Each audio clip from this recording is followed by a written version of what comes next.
Hello, everyone, and welcome. My name is Erin O'Connor, and I am the Senior Field Marketing Manager at Explorance, and we're so glad you could join us.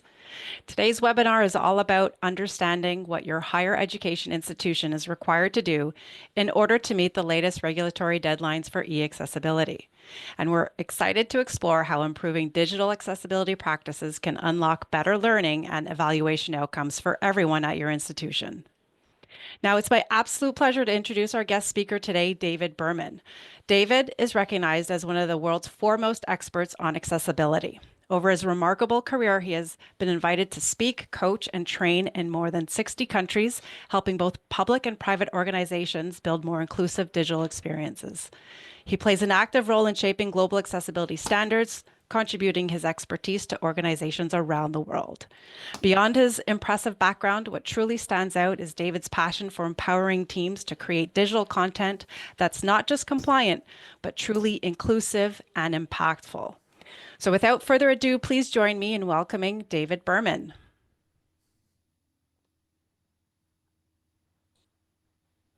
Thank you so much, Erin. I've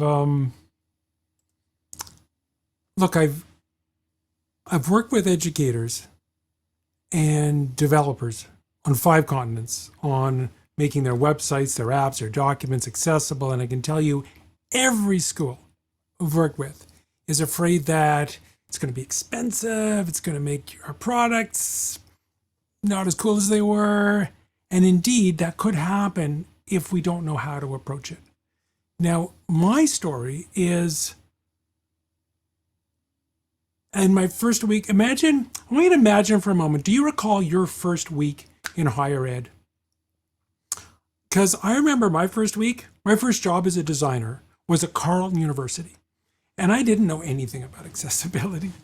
And when I first learned about regulations, I was a bit terrified. However, I promise you that I can show you how we can create better learning outcomes for everyone in a way that actually drives down costs with no trade-offs. But first, some ground rules. So we're in a platform called Zoom Webinar.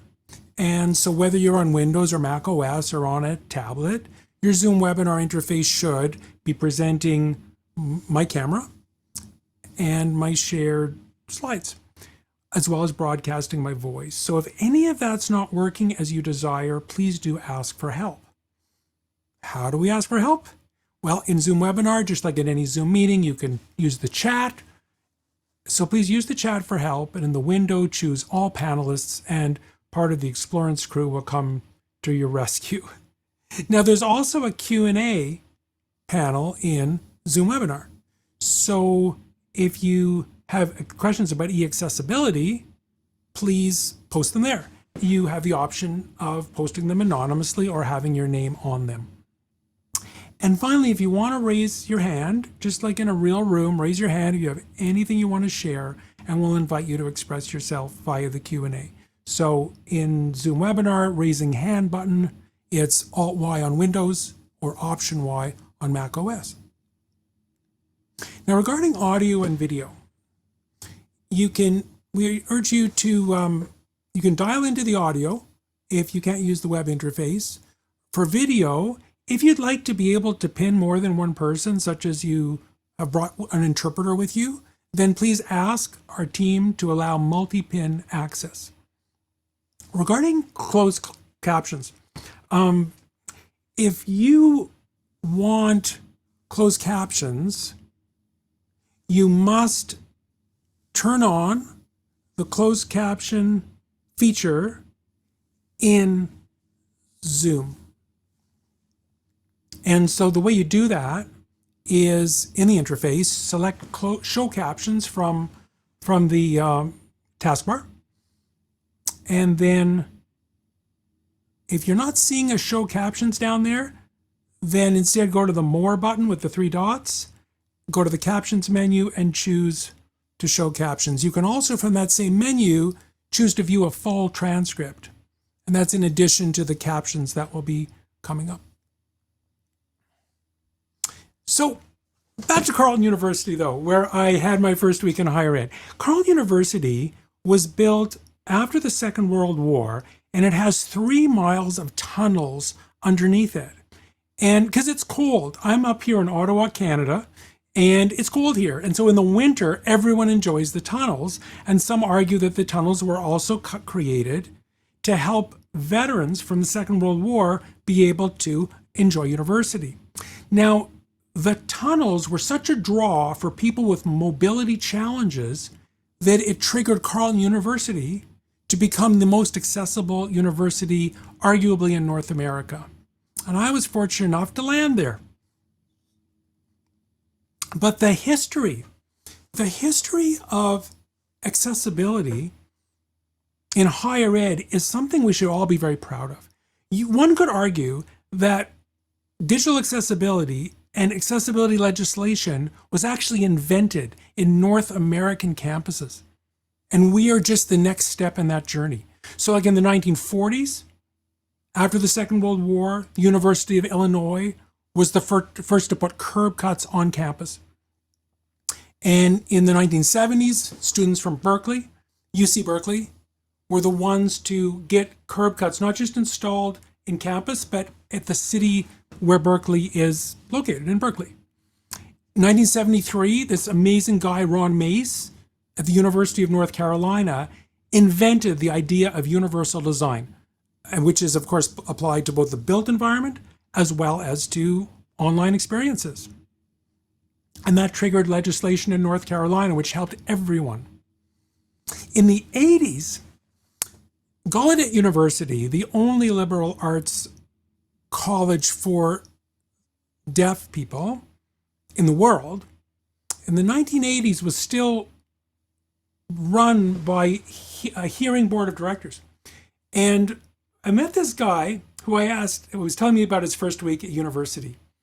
And Alex Leffers. Alex didn't even know sign language. He arrives at Gallaudet, first week of university. There's this protest going on because the students have taken over the admin building, demanding that the next president of the university be someone who is deaf.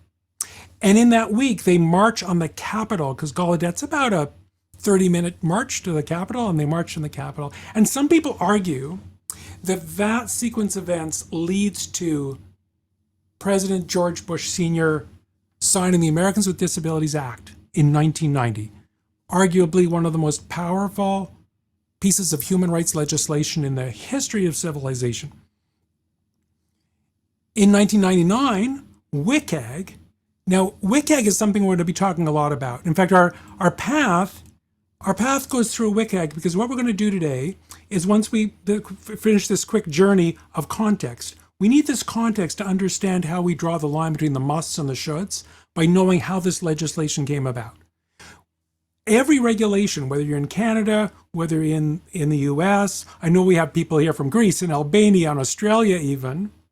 However, we're focusing on North America today. Every piece of legislation references some version of WCAG. So we're going to unpack that to make sure we all understand it. Then we'll look at the regulations, first in Canada for just a few minutes, because it's very straightforward. And then we'll spend most of our time going deep on the latest legislative changes in America. And then we'll talk a little bit about next steps and how to create a strategy campus-wide, no matter where you are. So anyway, back in the 1990s, my friend Greg and Wendy Chisholm from the University of Wisconsin actually invented WCAG. And of course, they started something. They didn't know how big it was going to be. In 2006, these steps lead to, in New York, the UN Convention on the Rights of Persons with Disabilities being signed by 163 countries. In 2010, President Obama signs the Plain Language Act, which applies to federal departments and agencies.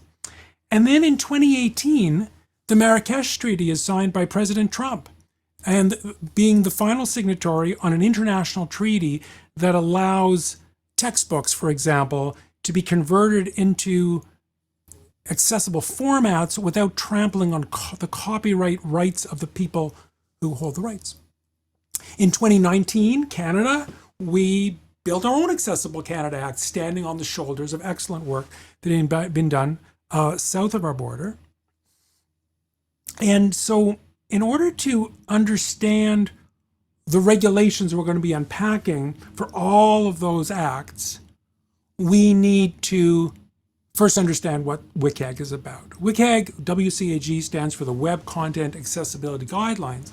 And for those of you who are unfamiliar with it, the one thing you really need to understand is the levels. So WCAG, you'll hear about WCAG level A, WCAG double A, WCAG triple A. Well, any legislation we see in the world today reaches for double A. And if you're double A, you're automatically also single A. The triple A things are useful, but there's no regulations on earth that call for triple A accessibility. And so from here on in, we're talking about various versions of WCAG, but we're focusing on the double A level. And that's the level where if you don't follow the standard,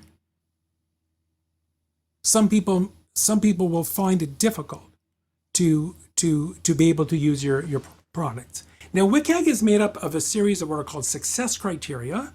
And in WCAG 2.0, there's 25 of these success criteria at level A, and there's another 13 at level AA, which means if you're going to be WCAG 2.0 AA conformant, you need to do 25 plus 13 success criteria. So that's 38 rules you got to follow. And unless you cover them all, you can't see the entire website or the entire textbook or the entire app is WCAG 2 conformant. And WCAG 2 is a standard. I'm showing a chart, and the chart shows a list of regions and countries in the world and demonstrating that every one of them without exception uses some level of WCAG to fulfill their regulations. Now, for currently WCAG 2.1 is most popular on Earth, even though the current regulations in place today, where deadlines have already passed in America and in Ontario and some other regions, still call for WCAG 2.0. But I want you to be aware of the difference, because I realize many schools have already conformed to WCAG 2.0 AA because there are laws saying they had to do that, and now they just have to perhaps move up to 2.1, where others perhaps haven't conformed at all, or you have a new product and it hasn't conformed at all. So it's reasonable that people who haven't heard about 2.1 before can be quite scared. They're saying, oh no, I spent 15 years learning WCAG 2.0. Now I got to deal with a whole new thing. Well, I have great news for you. WCAG 2.1 uses the same level A, AA, AAA thing. It's just that WCAG 2.1 has a total of 50 success criteria, 50 success criteria at level A and AA, and therefore you don't have to follow 50 rules. But the beauty of it, and I'm showing a Venn diagram right now demonstrating how WCAG 2.1 completely encompasses 2.0. That is, all WCAG 2.1 is WCAG 2.0 to the letter. Like even grammar errors in 2.0 were not corrected. So all of the 38 success criteria in 2.0 are untouched, part of 2.1. And then another 12 level A and AA success criteria were added. So what we have now is WCAG 2.1 has 50 success criteria. However, if you're already conforming to WCAG 2.0 AA, you only have to worry about the new 12 success criteria. And so I'm showing a slide now which lists all 50. And we'll be sharing a highlight deck after the show within the week, an accessible highlight deck. So you don't have to scribble this down, but we'll provide you this list of all 50. And what I've done is I've used various techniques to highlight the new 12 that are in WCAG 2.1 only. Now, I'm now showing a list of regions on Earth that have embraced 2.1, and which now includes the US, includes Canada, includes Greece, includes all of the EU. And about the EU, they developed something called EN 301549. Now that's quite a mouthful, but the important thing you need to know is that if you, let's say I have a vendor who's saying, yes, our product is EN 301549 conforming, then EN 301549 simply points to WCAG 2.1 AA, or it does right now, and then sometime in 2026, it's going to be updated to point to WCAG 2.2. So even if you don't have regulations that point to 2.2, it's good to know that just like 2.1 and 2.0, just 2.1 completely encompasses 2.0, 2.2 completely encompasses 2.1. And the reason I'm dwelling on this is because let's say you're licensing Explorance Blue's course evaluations. It's going to be fully conformant to WCAG 2.2 AA by the end of this calendar year because, of course, Explorance has lots of clients in Europe as well. And so when you see a declaration from Explorance saying that Blue course evaluations is 2.2 AA conformant, that also means it's 2.1 AA conformant. And all of the regulations we talk about today point out that yes, we don't mind if you conform to a higher version of WCAG rather than the one we name in our legislation. In fact, Canada in the last year, last October, developed a version of EN 301549, which is also in French, because in Canada we're officially English and French bilingual. And so now there's also a Canadian edition of EN 301549.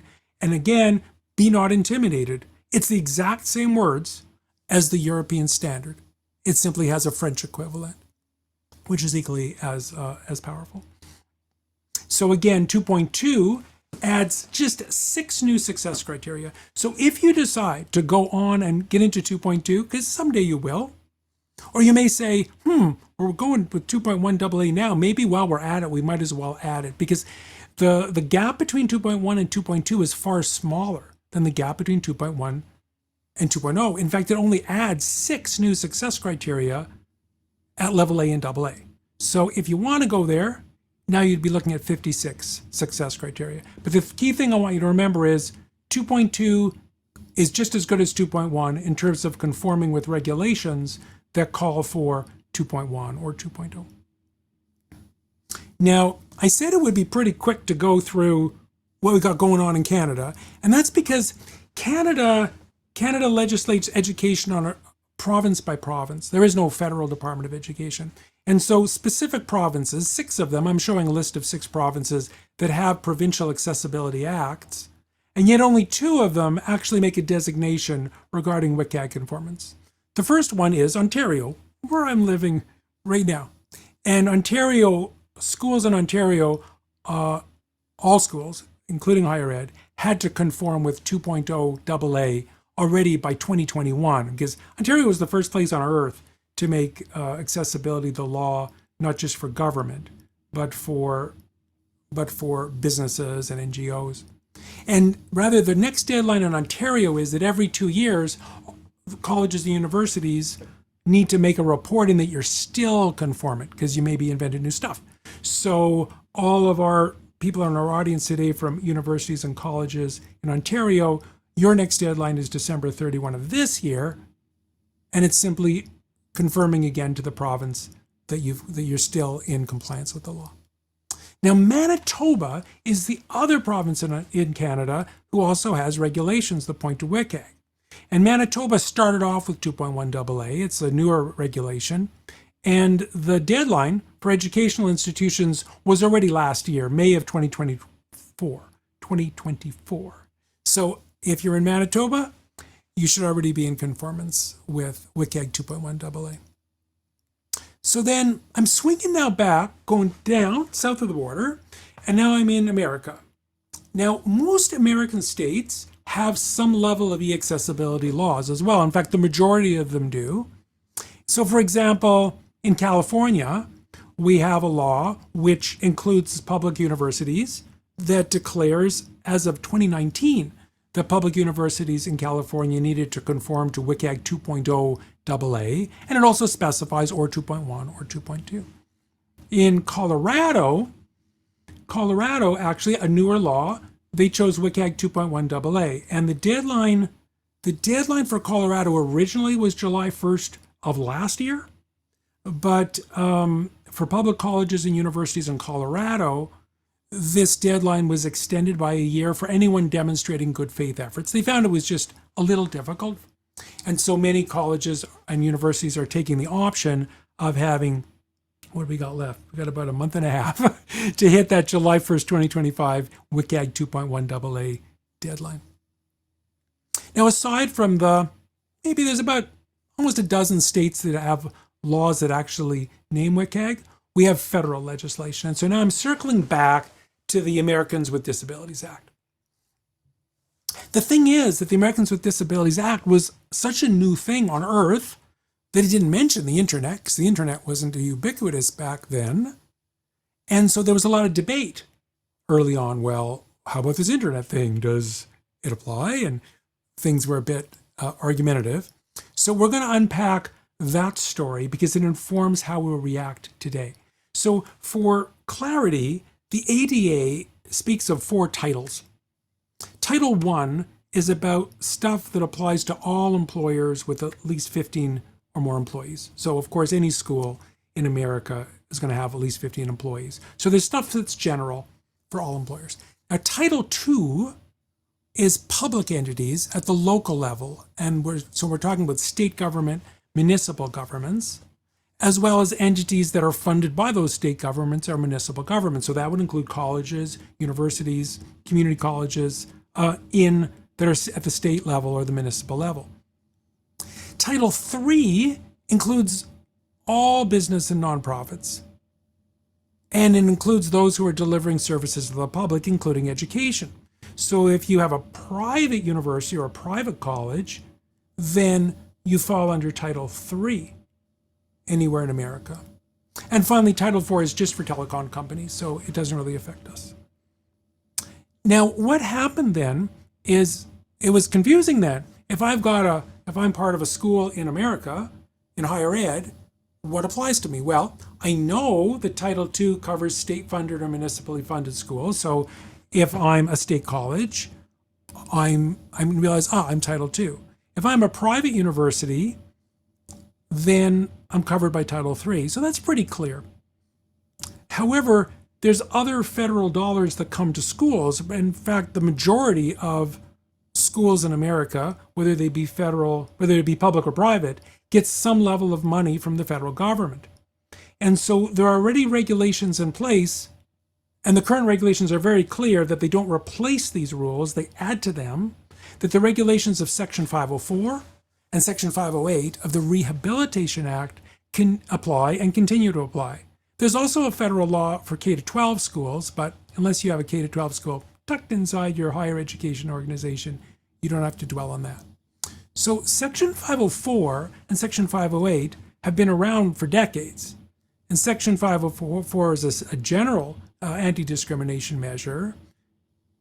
And Section 508 was an amendment to the Rehabilitation Act, updated in 1998 to actually specifically develop stuff that would become web-based intranet and internet rules. In fact, WCAG 1.0 kind of was born on the thinking that was built into Section 508.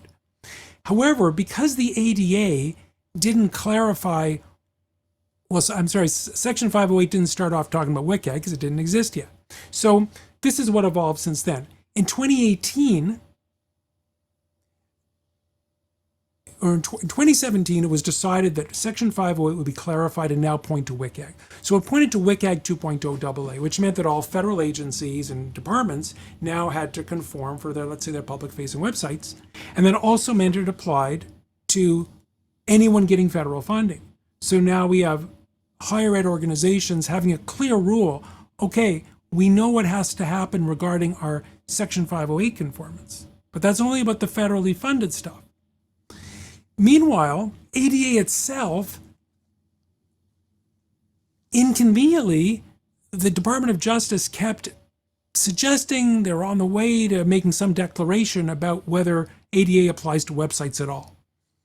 And so this just was fought out in the courts, case by case, for over a decade, until finally in 2022, the DOJ did declare that for Title II and Title III organizations, all goods and services offered on the web had to conform to the ADA. Now, they didn't say how you measure that yet. They didn't talk about WCAG yet, but they did say it's the web matters. And then in 2023, the DOJ actually says, in fact, we have an idea of the measuring stick should be WCAG, but they didn't say what level. And then finally in 2024, the first time that we have a final rule comes out, and it happens to be about Title II organizations. So after claiming they were going to publish clarity for almost a decade, we now finally got that clarity. And that's what we're going to dive into right now. So in June 2024, almost a year ago, the DOJ publishes a final rule. And a final rule, it sounds like that means this is the last rule we're ever going to publish. But that's not how the language works. A final rule simply means it's the final version of a rule, as opposed to a draft rule. So a draft rule was knocking around for a while, got a lot of public consultation. They did a very detailed approach and talked to schools and all kinds of other entities. And then finally they published the rule. And the rule was very precise. In fact, one of the most impressively precise rules I've ever seen in accessibility legislation. And it says WCAG 2.1 AA, and therefore all public schools, community colleges, and universities now need to conform. But by when? Well, they were very clear on deadlines as well. So in this final rule, there are deadlines.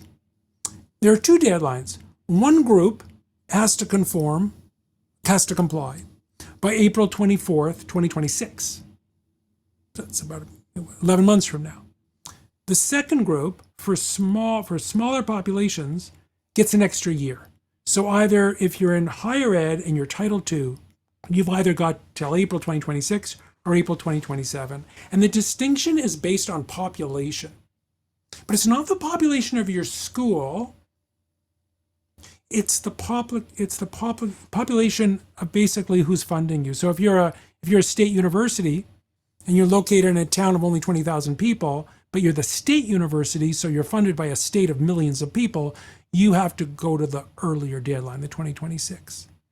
You'd have to be something like a small community college in a small town, funded by that town, that has a population under 50,000 to get the extra year.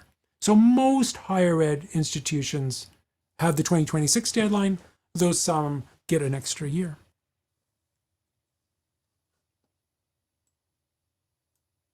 I'm just looking at the chat to see if or the Q&A to see if we have any questions. And I just want to clarify. So we'll have a question period right at the end when we get closer to the top of the hour. But I will stick around as long as you have questions. So if people want to keep going with questions after the official ending of the webinar, we're here all afternoon. More likely we'll stick around for 15 or 20 minutes, but just so you know as well, I don't mind at all if you realize 2 days from now, wait a minute, I wish I would have asked David X. So you could just email me at berman@davidberman.com. And my other contact information will be on the final slide. So email berman@davidberman.com if you have more questions that don't get covered today.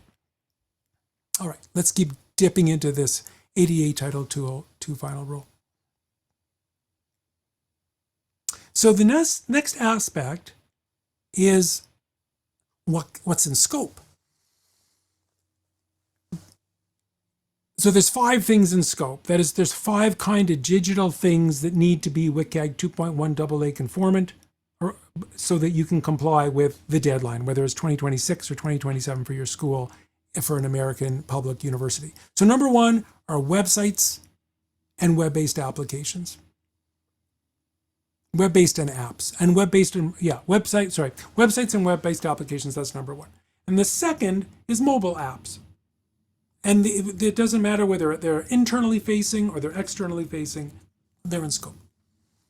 So that's pretty straightforward. Now, when we talk about electronic documents, it's a little bit more complex, and this has a big impact. So I want to unpack this for you simply yet clearly. The terminology that the Department of Justice used in the legislation is conventional electronic documents. And this is a term they invented, and they define it for us.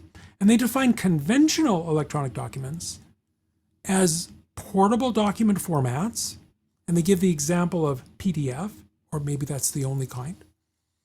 Word processor file formats, so that suggests docx files, maybe Google Docs as well, any type, WordPerfect, etc. Presentation files, so that's any type of slides like PowerPoint, and spreadsheet file formats such as Excel, Google Sheets, and such. And those are the only ones considered conventional. So therefore, on your website, if I can download, let's say, an EPUB file, it doesn't have to necessarily conform to WCAG 2.1 AA. Unless, because there's some exceptions we're going to unpack as well. Now, The fourth item on the list kind of overlaps the third item on the list because course content is special. They say that we know that course content, whether it's password protected or not, no matter what format it's in, also has to conform to WCAG 2.1 AA. So now EPUBs are in scope and other document formats are in scope. So it's only the course content that's held to a higher bar with regarding to formatting. And finally, social media posts are also need to be accessible. Now, these are only the posts that are published after the deadline. So any posts you post, let's say in March 2026, don't need to be accessible, though by then you're welcome to do so, of course. And it's the same with the conventional electronic documents. If you've created some things earlier, there is an opportunity for some things to be what are called archived. So I'm going to start talking about some exceptions to that in-scope list. So there are 5 exceptions. So the first exception is what's called archived web content. And we'll unpack that a little. I'll go deeper on that one in a minute or so.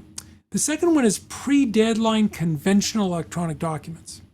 So the challenge is if you've got these conventional electronic documents, let's say you have a PDF file of something on your website, and they was posted to the website before the deadline, they don't need to be accessible unless those documents are currently used to apply for, gain access to, or participate in the public entity services, programs, or activities. So for example, if I can't register for school without filling out a form that's on the site and it happened to be invented in 2024, that has to be accessible.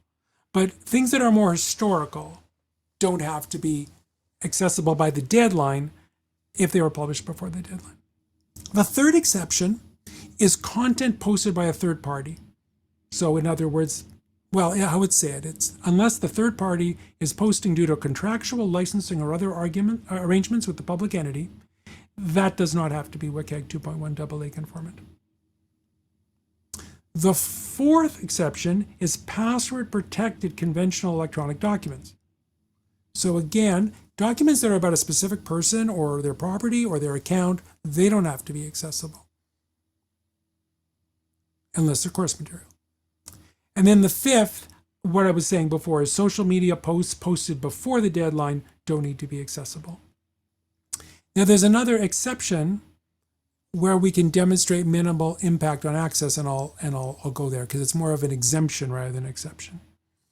So minimal impact on access, and this is how we start sounding like lawyers, and hopefully you won't even need to go here. So I'm showing on this slide the full nerdity of the legal text that describes this. But the idea of minimal impact on access in plain language is that if you need it, the rule has an exemption for content where you go to the trouble of proving that WCAG 2.1 AA failure would have minimal impact on anyone accessing the content. And you have to go to the trouble of being proactive and saying, we're stating our argument of why the impact is so minimal that we're not going to bother making this accessible. The next exception are concepts that appear in many American laws: fundamental alteration and undue burden. And this has the idea that the final rule has an exemption if you can prove that complying would undermine the actual nature of a program or would cause undue financial or administrative burden, then you can make an argument that you didn't do it. And so again, but even if you take this exemption, you still have to ensure that people with disabilities receive the benefits or the services to the maximum extent possible. You just are exempted from making sure that these digital assets conform to WCAG 2.1 AA.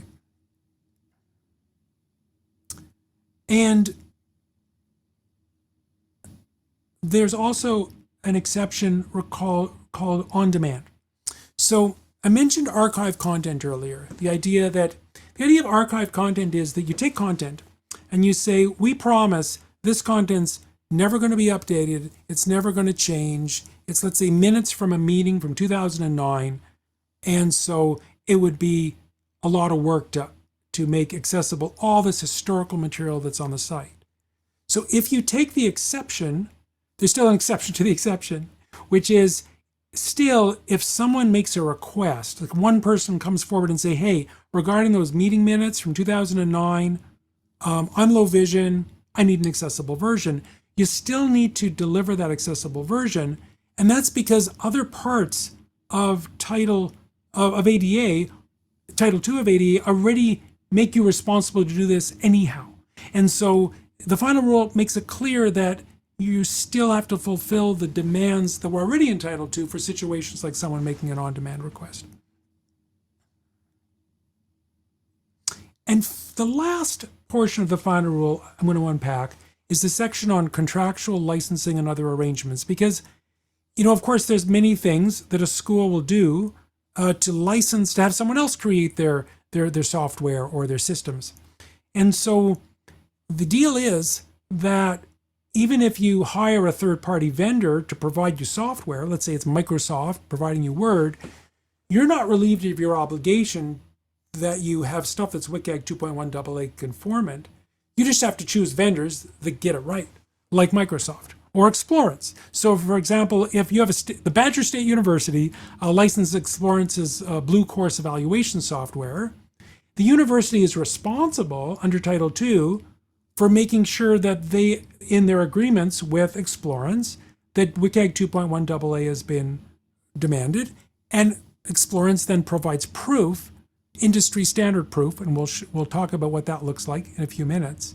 But the idea is that if you work with vendors who already take care of this, where they meet or exceed the standards, 2.1 AA or 2.2 AA, then you don't have anything else you have to do other than make sure that they've delivered what they promised to you. There's one other aspect of Title II that's worth noting for people who really know their WCAG well. WCAG allows something called conforming alternative versions. That is to say, let's say you have 3 presentations of the same material, let's say a web page, a PDF file, an EPUB. In WCAG, you're allowed to say you're allowed to identify this version doesn't conform to WCAG. However, if you go over here, go to this PDF file or this web page, you will find the exact same content or equivalent content available in a conforming version. And WCAG allows for that. But the final rule on Title II is tougher. It says that you only can take advantage of WCAG's conforming alternate versions rule when it's not possible to make the web content directly accessible due to a technical or a legal limitation. And so that's a higher bar than we usually see in regulations.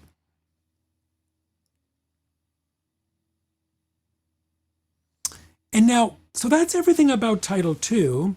But if you're from a school that's Title III, you may be wondering, okay, wow. But what about us? What about the private university, for example? Well, you can only speculate, because you may recall this. I had the slide up where I was walking through the history of the DOJ making declarations. Almost 10 years ago, they originally predicted that they'd issue a final rule like we're discussing right now, back in around 2016, and then 2 years later they would issue something similar for Title III organizations. But of course that didn't happen.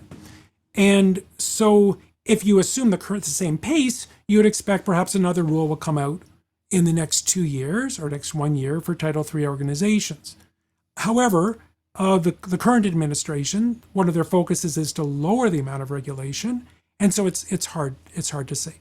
However, because we already know there's a number of reasons why Title III organizations need to apply accessibility and sometimes WCAG for parts of what they do, etc. Of course, it would not be a best practice to take a similar approach as has deadlines for Title II while we wait for clarification.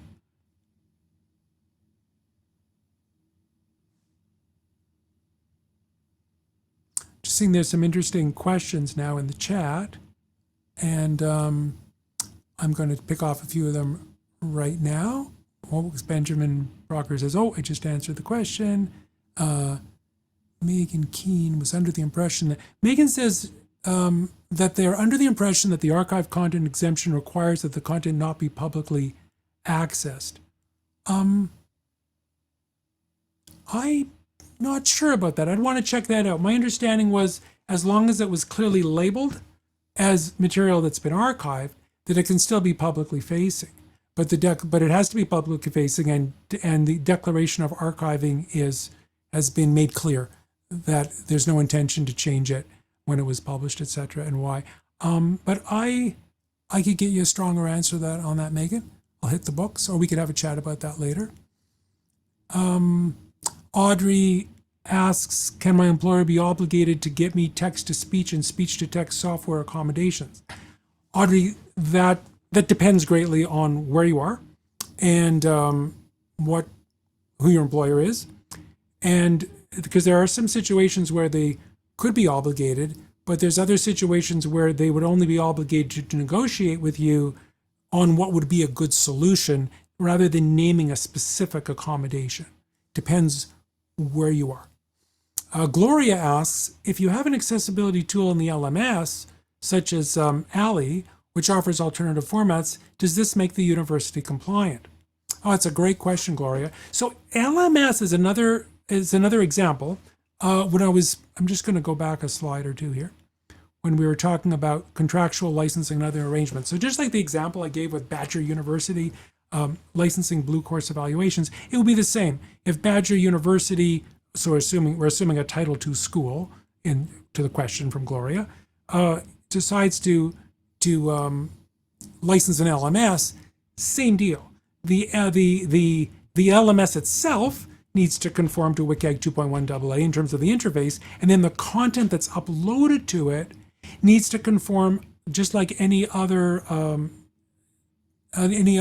course material, except in the cases where it's been posted by someone, as I said before, the exemption of content posted by a third party.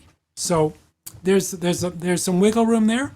But Gloria, we could go deeper if you'd like to present a more specific example. But in general, yes, whether you cook your own LMS or you're licensing another, that's if there's material, if there's course material that's posted on the LMS, it's going to have to be WCAG 2.1 AA conforming, unless there's another exception for that.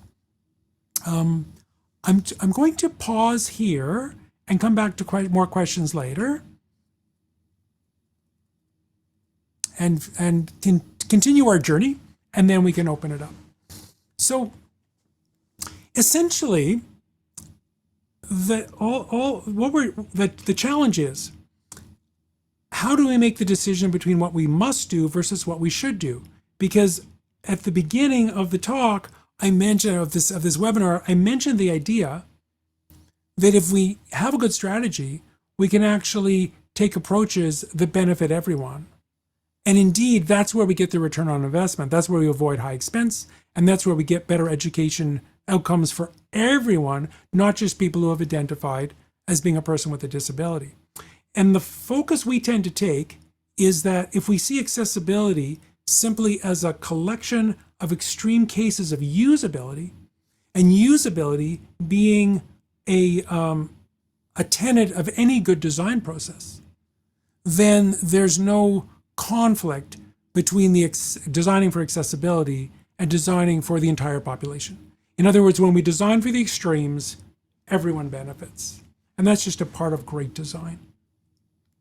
So why I mention that here is that our next steps for an institution-wide approach, basically I'll give you a 5-step overview of where we want to take this. Because the first step, and this is the type of format we use when we work with a school or any client, when we're trying to create an institution-wide approach that will be sustainable. So the first thing we do is we reflect upon what regulations apply within your accessibility policy.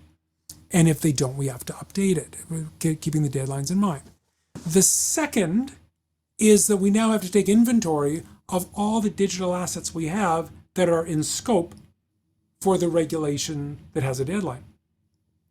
The third step we take is what we call a reduce the rot strategy.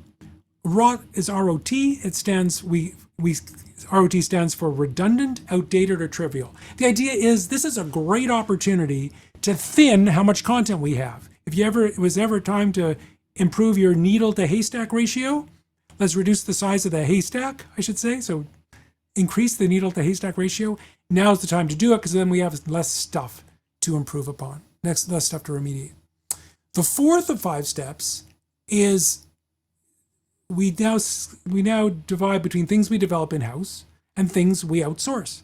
So for things we develop in-house, we come up with a strategic plan that includes training our people, equipping them with the software and tools and systems they need, auditing the products to discover where the gaps are between WCAG conformance and not, doing any remediation required to those products, and then finally testing everything to confirm that we're confident that things are in conformance with the level of WCAG we need to reach. And so the fifth group then is for things, the fifth step is for everything you outsource. And so here's the case when you're dealing with the company that gives you your LMS or the company that provides your course evaluation system. We instead go to them and we say, let's make sure that our contracts with all these organizations include clauses where they've committed to providing us proof of WCAG conformance. And the way that's done is there's one industry standard globally loosely called a VPAT, but more formally called an ACR. So I want to dwell on that for a couple minutes. So the VPAT, something invented in the United States, stands for a voluntary product accessibility template. It's a template. But when a certified professional uses that template to create a report about to what degree a product conforms to an accessibility standard, we call the output from that an accessibility conformance report, an ACR. Now you'll hear people talk about VPATs as the deliverable, and it's very common. So whether someone says we've got a VPAT or we've got an ACR, they're talking about the same thing. It's just a matter of tradition. Now, VPATs can be used to demonstrate any level of WCAG conformance. The most popular one on earth right now is the version 2.4 of the template, which includes WCAG 2.1 as well as 2.0. So it's confusing that the version numbering sounds so similar. And then there's a new version out now, 2.5, which now includes WCAG 2.2. So you may end up getting either version from your supplier declaring WCAG 2.1 conformance or 2.5 conformance, 2.2 conformance. And they're designed to work to these global standards. So here's an example. Here is an ACR we developed for Explorance for Blue Dashboard. This is back in 2023, but we were already testing for 2.1 AA. So this is the title page, and it's designed to conform to Section 508 as well as 2.1 AA and EN 301.549. So it makes declarations about 2.0 AA conformance, and it's clean. There's no exceptions. 2.1 AA conformance as well as EN 301.549. And so it's not just a report. It's not enough for them to give you a report. You want a clean report, because they could give you a report saying, yeah, our product has all kinds of failures in it where it falls short of WCAG 2.1 AA conformance. So we're looking for not just a ACR/VPAT, we're looking for what we call a clean VPAT or a clean ACR. That is, it meets or exceeds every aspect of WCAG 2.1 AA.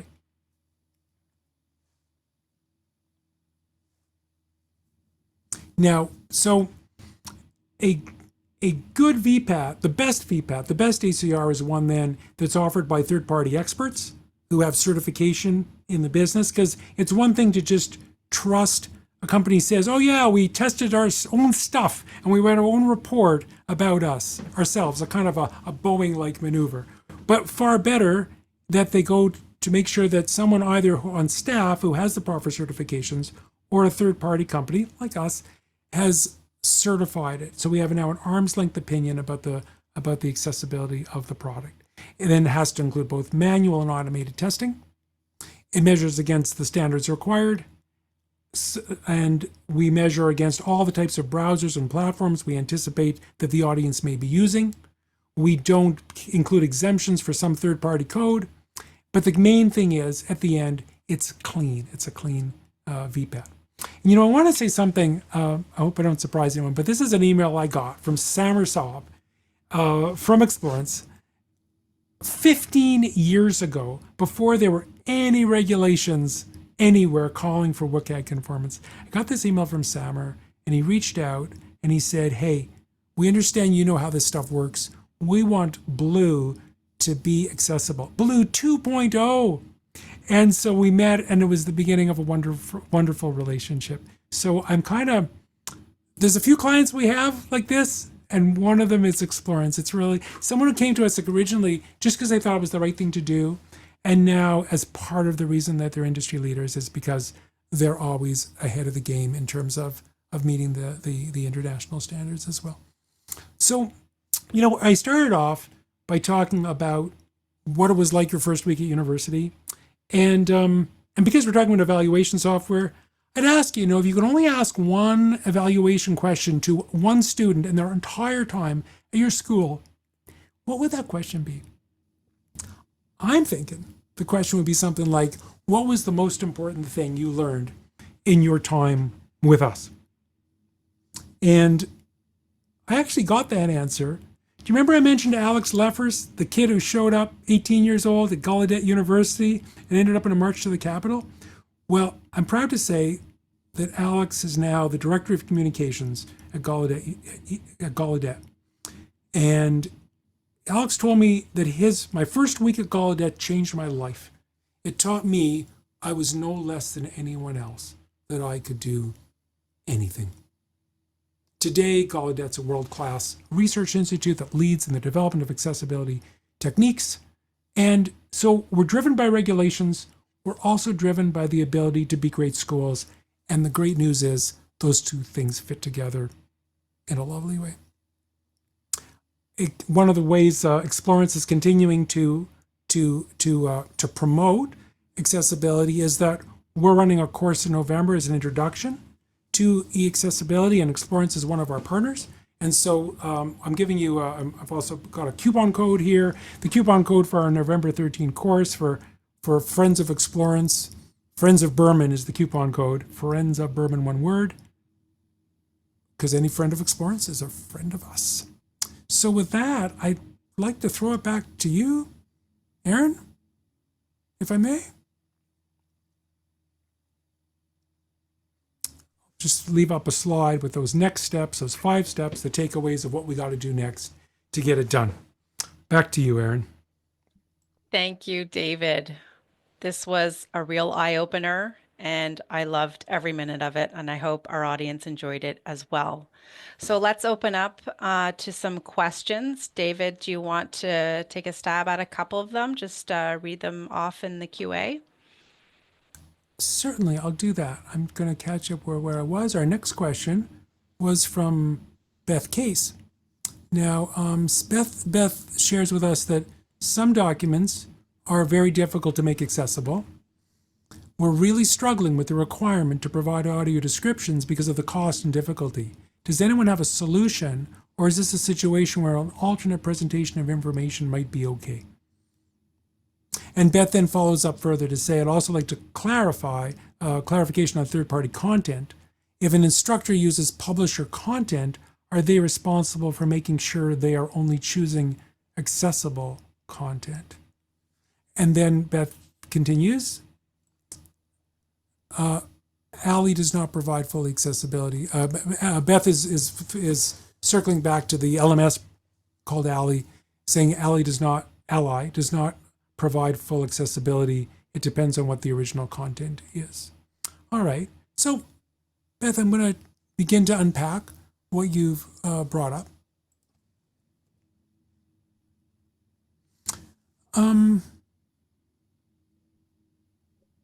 So when you bring up audio description, Beth is bringing up, it's a very, very excellent question, because Beth is bringing up the challenge with multimedia that has both a sound and a video and a visual track, that an audio description is required so that someone who can't perceive it visually knows what's going on. So let's say you have a movie and someone's sneaking up behind someone else and you wouldn't understand the plot, unless you could would know that the person's sneaking up behind the other person. And so an audio description track is an optional track that would describe what's going on for people who can't see what's going on.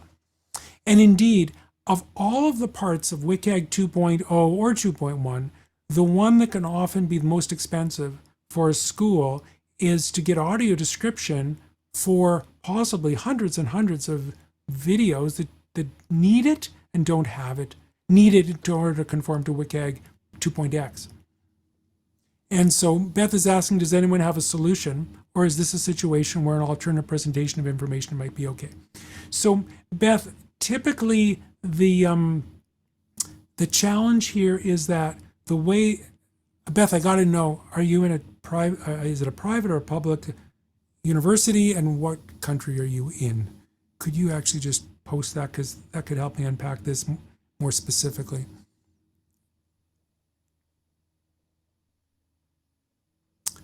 Beth tells us a 4-year public school. Yes, great, thanks. Okay, so that part of Title II that says you can't provide an alternative expression unless it's technically impossible. Well, audio description is technically possible. And therefore, there is that, although it may be burdensome, and someone could make an undue burden case, though the cases that have come up typically in American law have not won. Typically, judges have decided that there isn't sufficient undue burden. We could talk about cases. Beth, you know what? We should get into this later because there's a lot to it, and I want to give you precise answers to this type of stuff you've got, because it's a big question, and I want to give you the very best answer. So Beth, I'm going to encourage you to phone me or email me so we could unpack the nuances of the case you're dealing with. I see no worries. Thank you, Beth. But in general, yeah, typically you need to figure out how to audio describe or find equivalent material that's still multimedia to replace what you've got. So as I said before, I'm going to keep answering questions until whenever, until we're all gone. But to formally end, spot the landing, I just want to take a minute to thank everyone who was involved in this. Aaron and Anastasia, who had the idea in the first place, and Matt. These are all folk we work with at Explorance who invited the idea.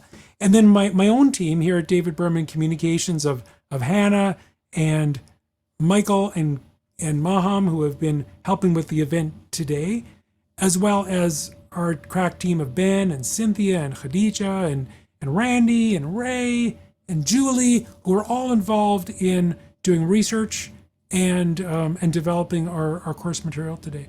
So I'd like to thank all of them, but mostly I'd like to thank you for taking such an interest in this, because it can be argued there's been about, some people calculate it one way.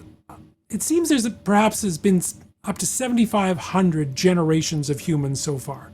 But even if you calculate that differently, the amazing thing is that of all the generations of humans that have come and gone, we are truly the first generation that has the power and the techniques and the intent to make education accessible for all.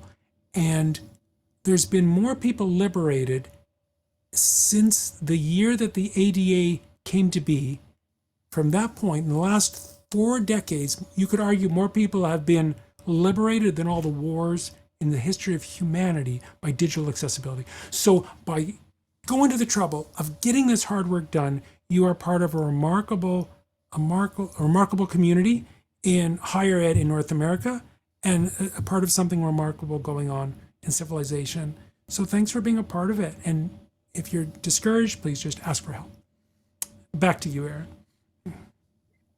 Thank you so much. That was wonderful, really well put. It's an exciting opportunity to be part of this webinar and understanding all about eAccessibility and ensuring that everybody has the opportunity to learn and do great things. So why don't we continue to go through the questions for those of you who need to drop off. It's 2 o'clock right now.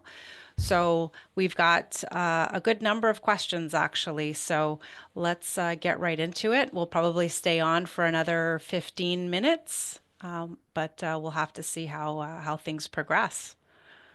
So That's where perfect, were we? Gary. I guess we were at Beth, her last question at 1:43, and was that one answered? Yeah, Beth's going to follow Okay. up Okay, with great. me. And thank you very much, Kim and Donna, for the online hugs. It's great to hear from you, Kim. And Ryan Christie asks, how would you handle a situation where you get an accessibility complaint about a third party product that is certified compliant?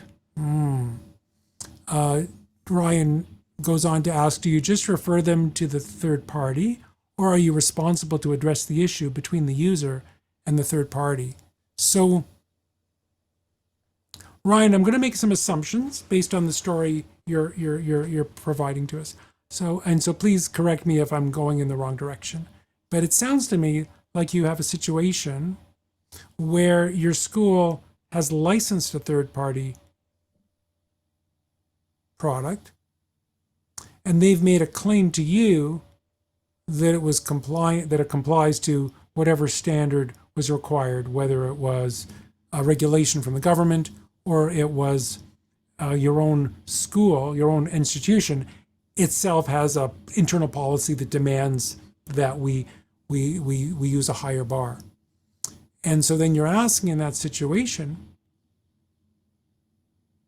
do you simply refer them to go deal with that third party, or is the school responsible to address the issue between the user and the third party? So with the assumptions I'm stating, Ryan, I think it's the school's responsibility to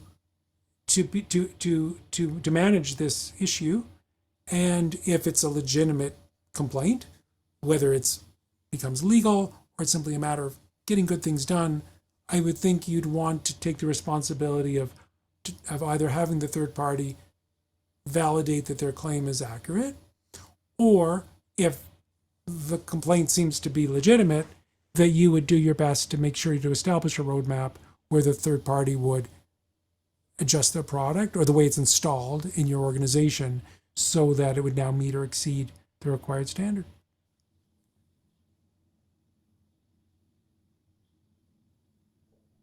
And Ryan, if there's more to it than that, I welcome you to contact me, and we could give you a more precise answer if we understand the situation more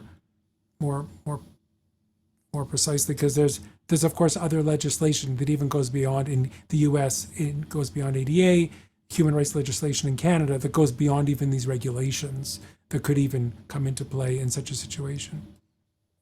Daniel Glover states that our team here at our university has said that all graphs will require both a summary and detailed summary for each graph under their interpretation of ADA Title II. We are struggling with understanding how we can do this for each and every separate graph that Explorance Blue produces for us. It's an interesting question, Daniel. So the technique that's allowed for within WCAG allows that we can present information and then provide it, the same information graphed as an infographic, as a table, as a pie chart, whatever type of visualization is an augmentation of the main information. So as long as you provide the information in the raw data in a format which itself is organized in a way which is WCAG conformant, WCAG 2.XAA conformant, it's okay then that any infographic or other present visualization of that can then, as long as it's labeled properly for what it is, it can either be designed in a way that itself is WCAG 2.1 AA conformant, or it could be identified as a visualization that's making a certain point about this other data, and then it points back to the data.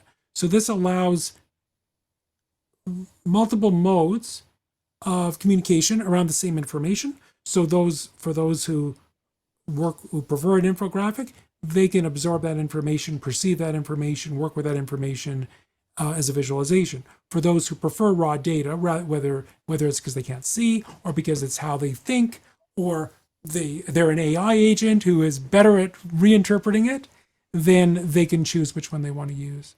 So, Daniel, we could go deeper on this. In fact, we have a whole half-day course on that challenge. However, in summary, yeah, there's completely a solution there. And it's correct that every graph requires some sort of alternative text, but it doesn't necessarily require the full detail. The summary or the alternative text could simply point to where the raw data is, for example. But again, we have to see the example.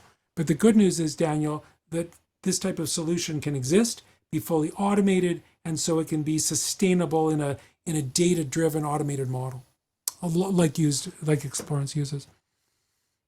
Our next question, and they do it really well. And so the next question I have is, and so Daniel, feel free to follow up if you want to talk about specific examples too. The next question is from Benjamin Brocker.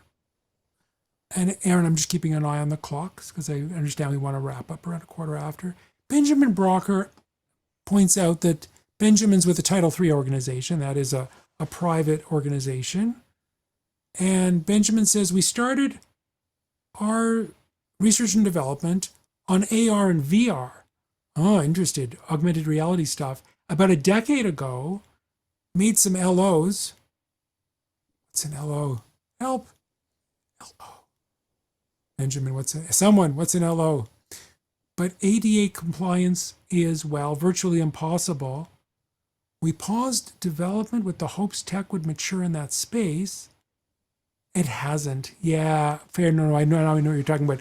If we wanted to restart dev, what would be the best get out of jail statement for these interactivities? Okay, so Benjamin, there's a whole community of people who are working on accessibility for AR and VR, including figuring out how do you interpret WCAG for virtual reality, augmented reality.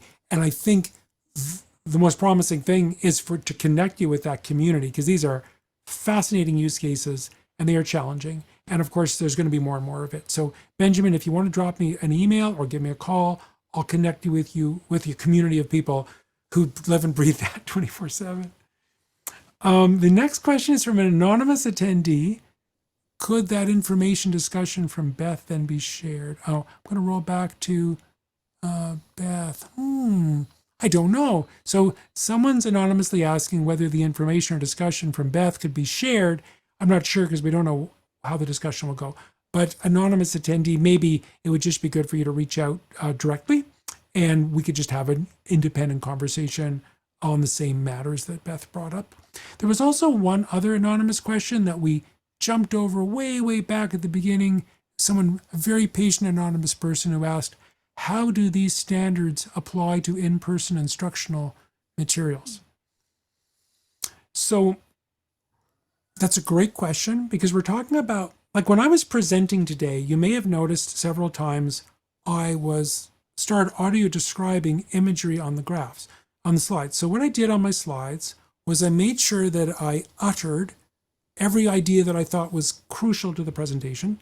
I described things when I thought it was relevant, but I also made sure most of my imagery was supplementary, was an alternative presentation of the same material. And the reason I'm saying this is that in a way I'm modeling what in-person instruction materials have to look like. So because in-person instructional materials, like any instructional materials, if they're, let's say, a PDF or a Word file or a spreadsheet, are going to have to be WCAG 2.1 AA conformant to be used under certain regulations. However, you have situations where the instruction materials are interwoven with a live presentation. And so sometimes the video or the transcript or the captions with that live auditory presentation by a presenter is part of the instructional material. So all that to say, it depends on where you're working, what standards you're complying with, and how skilled the person creating that instructional material is, and how skilled that instructor is in presenting to an audience that includes people of a variety of abilities. And now I'm coming back to the most recent question. Oh, and by the way, we have a half-day course we do on how to do that, on how to deliver presentations and develop learning presentations in a way that is ready for everyone to be able to perceive. So then the next question was from Brian Marlowe, who asks, should institutions consider hiring ADA compliance technicians to ensure LMS course sites are compliant rather than relying on individual untrained faculty who attempt to do so? That's a good question, Brian.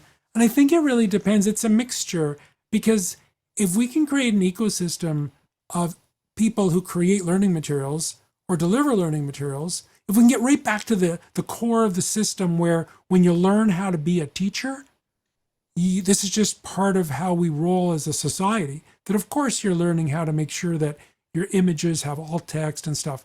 But that's going to take a while, because we have many educators who have been educators for a while. So I think it's a mixture, Brian. I think perhaps the most sustainable solution is to evolve, depending on the maturity model of your strategy. You would hope to evolve towards an organization where it's just as intrinsic as making sure your slides are spelled correctly, that your slides are accessible, but that will take some time. So I think you've got to augment it, try to cook it indoors, but also use people who specialize when you don't have the resources, or you have the edge cases. You may discover that all your simple Word files, you can develop templates used campus-wide, where you don't have to tell people how to create an accessible document. You just teach them how to not break the accessibility already baked into the template. So you create this discipline. No one ever clicks new in Word again. They always use a template. All the templates are accessible, and you just have to train them on how to break the accessibility, which is way less work. But there's still going to be cases where you have very complex presentations, and maybe they're a rare enough format for that. For those, you go to a company or another institution that specializes in creating things that are ADA compliant, that are WCAG compliant, that are sufficiently accessible for your audience. And I'm down to, well, a lot of praise. Thank you, Tracy. Thank you, Anonymous. Great session. Could you please put up the eAccessibility course QR code link again? Yes, happy to do so. There was a slide I had up about that Explorance coupon code, and it has a QR code in it, which I failed to audio describe. There's a QR code on the screen right now, so whether you can see it or not, you can take your camera and get yourself to the information about the November 13 half-day introductory course. So thanks for reminding me to do that. And finally, an anonymous attendee asks learning objectives / outcomes. I'm not quite sure what the question is. That's because we were asking what LO stood for. Oh, so they were okay. just chiming in. Okay, anonymous attendee. Hey, anonymous attendee, thank you for helping. If you email me and you tell me you're the LO anonymous attendee, I will even send you an accessible version of my book, Do Good Design, as a prize for being helpful. And so and in the end then, applying this extra bit of information to the answer I gave to Benjamin about AR and VR, yes, that's what the advice I gave before is in alignment, that connecting with the community of people who are paddling hard on the accessible AR and VR worlds is the best way forward to take another run at restarting development of what sounds like something really cool. So I think we'll call it there. Is that good, Erin? I think so. Wonderful questions. Great content. So thank you all for joining. We will be sending out the webinar video to everybody who attended today's session. So you'll have to look out for that coming to your inbox later on this week. Mm-hmm. So I think that's a wrap. So great way to spend 1 hour and 15 minutes of my time on a Tuesday afternoon. Thanks again, everybody. Thank you, David and team. This was really, really helpful. So have a wonderful rest of your day, everyone. Thank you.